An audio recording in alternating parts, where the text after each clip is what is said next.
18వ రోజు పారాయణము. పంచమాధ్యాయము. నారదుడు చెప్పినదంతా విన్న పృథువు, ఓ దేవర్షి, కార్తీక మాసపు గొప్పదనమును వివరించి నన్ను ధన్యుని చేశావు. అదే విధంగా స్నానాది విధుల్ని, ఉద్యాపన విధిని కూడా యథావిధిగా తెలియజేయవలసిన దని కోరగా నలువ చూలి ఇలా చెప్పసాగాడు. కార్తీక వ్రత విధి విధానములు. శౌచం. ఆశ్విన్యస్యతు మాసస్య యా శుద్ధైకాదశి భవేత్ కార్తీకస్య వ్రతారంభం తస్యాం కుర్యాదతంద్రితః మహారాజా. ఈ కార్తీక వ్రతాన్ని అశ్వయుజ శుద్ధ ఏకాదశి నాడే ప్రారంభించాలి. ముఖమార్జనం చేయని వాళ్లకు మంత్రాలు పట్టివ్వవు. కాబట్టి ముఖమును, జిహ్వను ఎప్పుడూ శుభ్రంగా ఉంచుకోవాలి. మంత్రం: ఆయుర్బలం యశోవర్చః ప్రజాః పశువసునిచ బ్రహ్మప్రజ్ఞాం చ మేధాం చ త్వన్నో దేహి వనస్పతే అనే మంత్రం పఠిస్తూ దంతధావనం చేసుకోవాలి. క్షయతిథులలోనూ, ఉపవాస దినాలలోనూ, పాడ్యమి, అమావాస్య, నవమి, పక్ష, సప్తమి, సూర్యచంద్ర గ్రహణాలు ఈ వేళల్లో దంతధావనం చేయకూడదు. ముళ్ళ చెట్లు, ప్రత్తి, వావి, మోదుగ, మర్రి, ఆముదం ఈ చెట్ల యొక్క పుల్లలతో దంతధావనం చేసుకోకూడదు. దంతధావనం తరువాత భక్తి నిర్మల బుద్ధి కలవాడై గంధ పుష్ప తాంబూలాలను గ్రహించి శివాలయానికి గాని విష్ణువాలయానికి గాని వెళ్లి అక్కడి దైవతాలకు అర్ఘ్యపాద్యాది ఉపచారాలను ఆచరించి స్తోత్ర నమస్కారాల్ని సమర్పించి నృత్యగీత వాద్యాది సేవలను చేయాలి.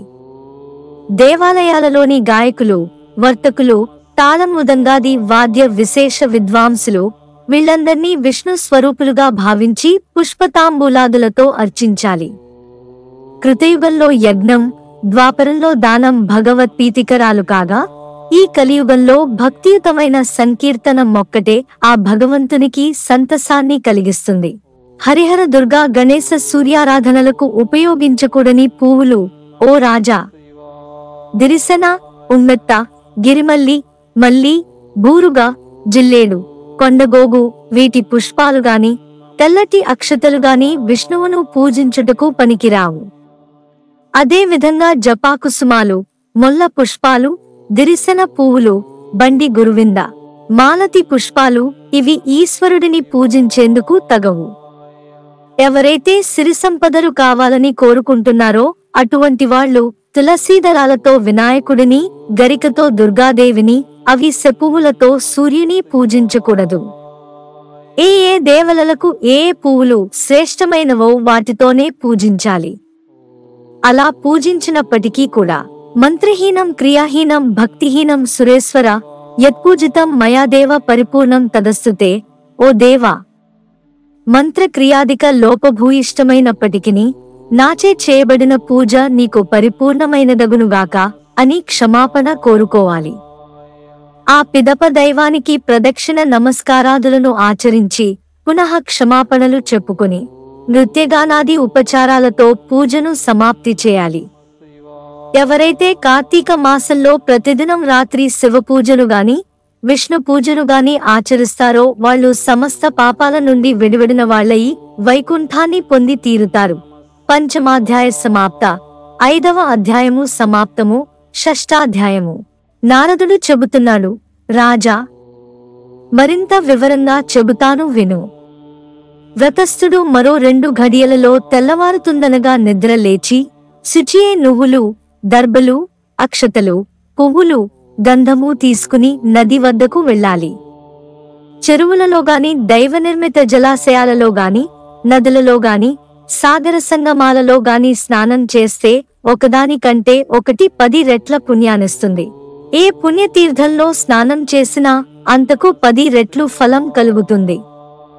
ముందుగా విష్ణువుని స్మరించి స్నాన సంకల్పం చేసి దేవతలకు అర్ఘ్యాలనీయాలి. ఆర్యమంత్రం: నమః కమలనాభాయ నమస్తే జలసాయనే నమస్తే స్తు హృషికేశ గృహాణార్ఘ్యం నమోస్తుతే ఉపరి విధంగా ఆర్ఘ్యాదులనిచ్చి దైవధ్యాన నమస్కారాదులను చేసి, ఓ దామోదరా, ఈ జలమందు స్నానము చేయుటకు ప్రయత్నించుచున్నాను. నీ అనుగ్రహం వలన నా పాపములన్నీ నశించిపోవునుగాక.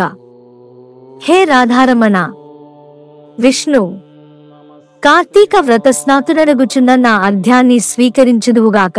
స్నానవిధి ఇలా వ్రతస్థుడు గంగా, విష్ణు, శివ, సూర్యుల్ని స్మరించి బొడ్డులోతు వరకకు నీటిలో దిగి యథావిధిగా స్నానం చేయాలి. గృహస్థులు ఉసిరిక పప్పు, నువ్వుల చూర్ణంతోనూ యతులు తులసి యొక్క మొదలి మన్నుతోనూ స్నానం చేయాలి. విద్య, సప్తమి, దశమి, త్రయోదశి, అమావాస్య ఈ 6 తిథులలోనూ నువ్వులతోనూ ఉసిరిపండ్లతోనూ స్నానం చేయకూడదు. ముందుగా శరీరశుద్ధికి స్నానం చేసి ఆ తరువాతనే మంత్ర స్నానం చేయాలి. స్త్రీలు, శూద్రులు పురాణోక్త మంత్రాలతోనే స్నానం చేయాలి. భక్తిగమ్యుడే ఎవడు దేవకార్యార్థం త్రిమూర్త్యాత్మకుడయ్యాడో సర్వపాపహరుడైన ఆ విష్ణువు నన్నీ స్నానముచే పవిత్రుని చేయుగాక. విష్ణువాజ్ఞాపరులైన ఇంద్రాది సమస్త దేవతలను నన్ను పవిత్రుని చేయుదురుగాక. రహో యజ్ఞ మంత్రబీజ సంయుతాలైన వేదాలు, వశిష్ఠ కశ్యపాది మునివరిష్ఠుల నన్ను పవిత్రునిగా చేయుదురుగాక. గంగాది సర్వనదులు, తీర్థాలు, జలధారలు, నదాలు, సప్త సాగరాలు, హ్రదాలు నన్ను పవిత్రుని చేయుగాక. ముల్లోకాలలోనూ గల అరుంధత్యాది పతివ్రతామ తల్లులు, యక్ష, సిద్ధ, గరుడాదులు, ఓషధులు, పర్వతాలు నన్ను పవిత్రు చేయుగాక. ఉపరి మంత్రయుక్తంగా స్నానం చేసి చేతియందు పవిత్రాన్ని ధరించి దేవృషి పితృతర్పణాలను విధిగా చేయాలి. కార్తీక మాసంలో పితృతర్పణ పూర్వకంగా ఎన్ని నువ్వులైతే విడువబడుతున్నాయో అన్ని సంవత్సరముల పాటు పితృదేవతలు స్వర్గంలో నివసిస్తున్నారు. ఆ తర్పణానంతరం నీటి నుండి తీరానికి చేరి ప్రాతకాలానుష్ఠానం, సంధ్యావందనాది నెరవేర్చుకుని విష్ణు పూజలు చేయాలి. పిదప ఆర్ఘ్యమంత్రం. ప్రతిపత్ కార్తీక మాసే స్నాతస్య విధినామమ గృహాణార్ఘ్యం మయా దత్తం రాధయా సహితో హరేటు అనే మంత్రంతో గంధ పుష్పఫలాలతో కూడిన ఆర్ఘ్యాన్ని క్షేత్ర తీర్థ దైవతాలను స్మరించి సమర్పించాలి. అనంతరం వేదపారీణులైన బ్రాహ్మణులకు భక్తిపూర్వకంగా గంధ తాంబూలాదులిచ్చి పూజించి నమస్కరించాలి. అలా పూజించేటప్పుడు తీర్థాని దక్షిణే పాదే వేదాస్తన్ ముఖమాశ్రితాః సర్వాంగేష్వాశ్రిత దేవాః పూజితో సిమదర్భయ. కుడి పాదమందు సర్వతీర్థములు, ముఖమందు చతుర్వేదములు, అవయవములందు సర్వదేవతలతో అలరారే ఈ బ్రాహ్మణ పూజ వలన పవిత్రుడనవుతున్నాను అని అనుకోవాలి. అటు మీదట వ్రతస్థుడు హరిప్రియమైన తులసికి ప్రదక్షిణమాచరించి దేవతలచే నిర్మించబడి మునులచే పూజింపబడిన విష్ణు ప్రేయసివగు ఓ తులసి, నీకు చేస్తున్న నమస్కారము నా పాపాలను నాశనము చేయుగాక అనుకుని నమస్కరించుకోవాలి. తదుపరి స్థిరబుద్ధి కలవాడై హరికథ, పురాణ శ్రవణాదులలో పాల్గొనాలి. ఇప్పుడు నేను చెప్పినట్లుగా ఏ భక్తులైతే ఆచరిస్తారో వాళ్ళు తప్పనిసరిగా దైవసాలోక్యాన్ని పొందుతారు. సమస్త రోగహారకము, పాపమారకము, సద్బుద్ధిదాయకము, పుత్రపౌత్ర ధనప్రదము, ముక్తికారకము, విష్ణుప్రీతికరము అయిన కార్తీక వ్రతాన్ని మించింది కలియుగంలో మరొకటి లేదు. 5, 6 అధ్యాయములు 18వ బహుళ తదియ నాటి పారాయణము సమాప్తము.